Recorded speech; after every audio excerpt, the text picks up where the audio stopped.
Hello guys, welcome to my channel SSC rockers. Hope कि आप सब लोग अपने घर में होंगे और सेफ़ होंगे। चलिए मैं आपके साथ वापस आ गई हूँ अपने नेक्स्ट 10 क्वेश्चन का सेट लेकर। आपके सामने आज का पहला क्वेश्चन ये रहा। With reference to the invaders in ancient India, which one of the following is the correct chronological order. Bharat पे आक्रमण करने वाले आक्रमणकारियों का सही क्रम क्या है? Option A Greek, Shaka, Kushan. Option B Greek, Kushan, शाक।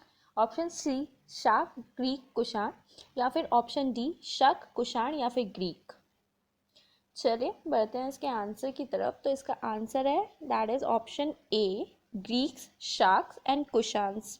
ग्रीक जो थे वो पहले आक्रमणकारी थे जिन्होंने भारत पे आक्रमण किया था। ऐसे कह तो नहीं सकते, लेकिन इन सब में से सबसे पहले ग्रीक ने किया था। इनको इंडो ग्रीक्स भी कहते हैं। और इनका जो सबसे प्रतापी राजा यानी कि पावरफुल रूलर जो था वो था मिनांडर। सेकंड आते हैं तो हमारे पास आते हैं हमारे शाक्स। ये हमारे भारत में मध्य एशिया से आए थे और इनका जो सबसे प्रतापी राजा था वो रुद्रदमन था, रुद्रदमन फर्स्ट। देन इनके बाद आते हैं पहलव। कुषाण से पहले पहलव आते हैं। उनका जो पहलव थे वो मूल स्थान उनका ईरान था और उनका सबसे प्रतापी राजा था वो गोंडोफर्निस था। फिर आते हैं आपके कुषाण। कुषाण जो थे उनका सबसे प्रतापी राजा कनिष्क था और इसी में कनिष्क के ही जो राजकवि थे उन्होंने बुद्ध चरित्र लिखी थी और राजकवि का क्या नाम था? अश्वघोष। बढ़ते हैं नेक्स्ट क्वेश्चन की तरफ। तो इसका करेक्ट आंसर आपका हो जाएगा Greeks, then Shakas and then next question आपकी स्क्रीन पे ये रहा। Which of the following Gupta emperors is represented his coins as playing the lute or veena? कौन से गुप्ता शासक ने अपने सिक्कों पे अपने आप को फ्लूट या फिर वीणा बजाते हुए, फ्लूट नहीं ल्यूट कहते हैं इसको, वीणा बजाते हुए अपना एक चित्र दर्शाया है? और आपके पास ऑप्शन है option A Chandragupta first, option B Chandragupta second, option C Samudragupta या फिर ऑप्शन डी स्कंदगुप्त। ये सब गुप्त काल के शासक हैं और इनका सही आंसर इसमें से है option C that is Samudragupta. Samudragupta संगीत प्रेमी थे और ऐसा अनुमान लगाया जाता है कि उनके सिक्कों पर उन्होंने अपना वीणा वादन करते हुए चित्र दिखाया हुआ है। समुद्रगुप्त ने विक्रमंक की उपाधि धारण की थी और इन्हें कविराज भी कहा जाता है। बढ़ते हैं नेक्स्ट क्वेश्चन की तरफ जो कि ये रहा। The world water development report is a flagship report of which organisation?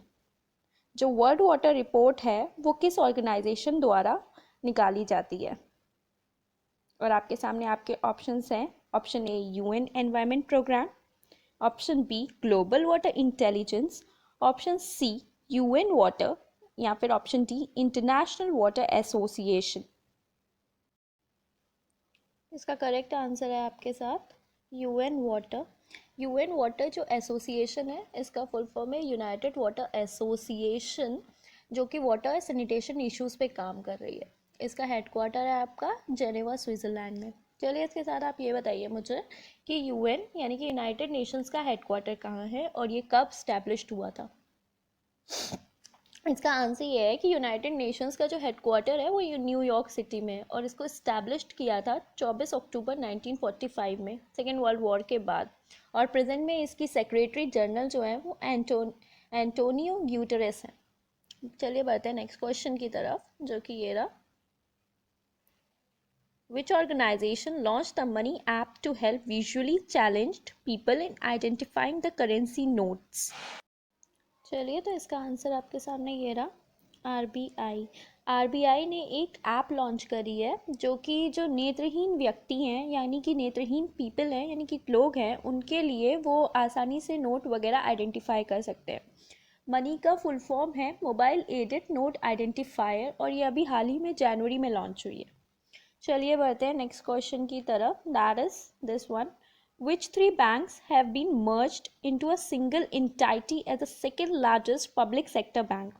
कौन से तीन बैंक अभी हाल ही में मर्ज हुए हैं जो पब्लिक सेक्टर बैंक जो होते हैं उनमें सबसे सेकेंड लार्जेस्ट बनने के लिए? जो हाल ही में तीन बैंक मर्ज हुए हैं वो कौन कौन से हैं? Option A Punjab national bank, oriental bank and united bank of India. Option B united bank of India, union bank of India, Vijaya bank. Option C Dena bank, Vijaya bank या फिर central bank of India and option D none of the above.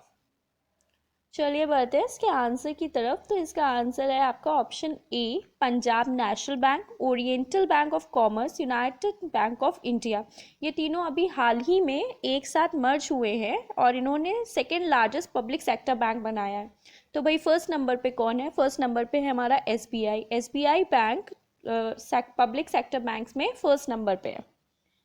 Next question is like this, Kalidas works include. Kalidas के जो कृत हैं उनके बारे में हम लोगों को बताना है।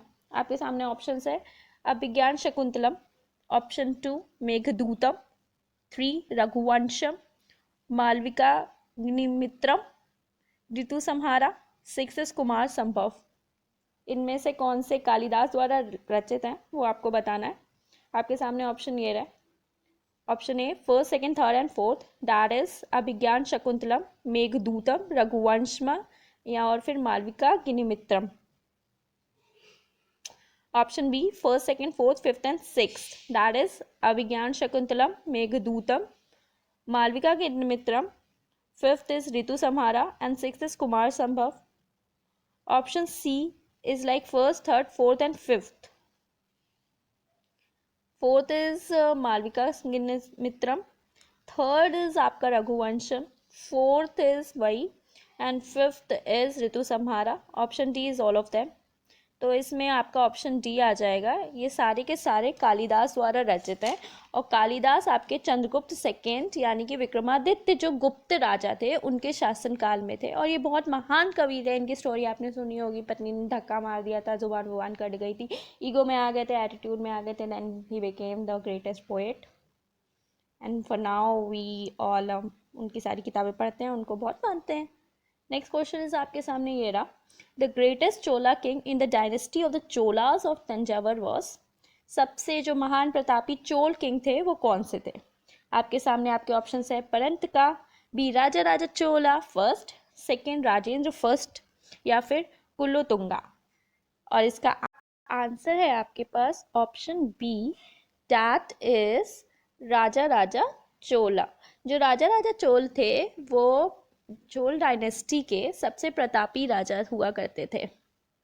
बढ़ते हैं नेक्स्ट क्वेश्चन की तरफ जो कि आपके सामने ये रहा, which state has the highest forest cover as per the state of forest report 2019।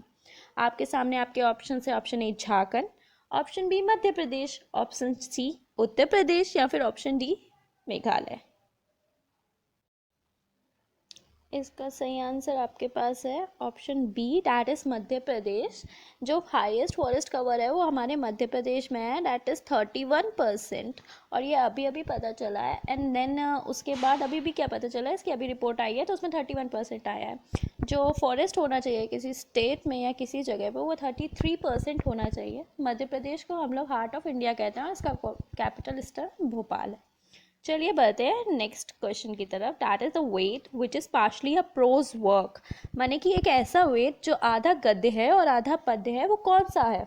आपके सामने आपके ऑप्शन है, option A Atharvaveda, option B Samaveda, option C Yajurveda या फिर option D that is Rigveda. तो आपको बता दें कि इसका आंसर है आपका option C, that is Yajurveda. Yajurveda जो गद्य और पद्य यानी कि प्रोज और पोइट्री दोनों में लिखा गया है। यजुर्वेद में जो होता है मंत्र वगैरह के उच्चारण वगैरह के नियम वियम के बारे में बताया जाता है। बढ़ते हैं नेक्स्ट क्वेश्चन की तरफ and this is the last question, when did India celebrate its 70th constitution day. आपके सामने आपके ऑप्शन है, option A July, option B October 18, option C November 26, option D January 15। चलिए इसका आंसर देखते हैं। तो इसका आंसर है नवंबर 26। बेसिकली जो हमारा कॉन्स्टिट्यूशन डे होता है वो नवंबर 26 को होता है। जो कॉन्स्टिट्यूशन इम्प्लीमेंट हुआ था वो 26 जनवरी को हुआ था। तो this was my last question. Hope you all like this video और आज की इन्फॉर्मेशन आपको अच्छी लगी है तो प्लीज़ मेरे चैनल को सब्सक्राइब ज़रूर करिएगा, लाइक ज़रूर करिएगा and do share please. Thank you, signing off and stay healthy, बचे रहिए, सुरक्षित रहिए, खुश रहिए, बाय बाय।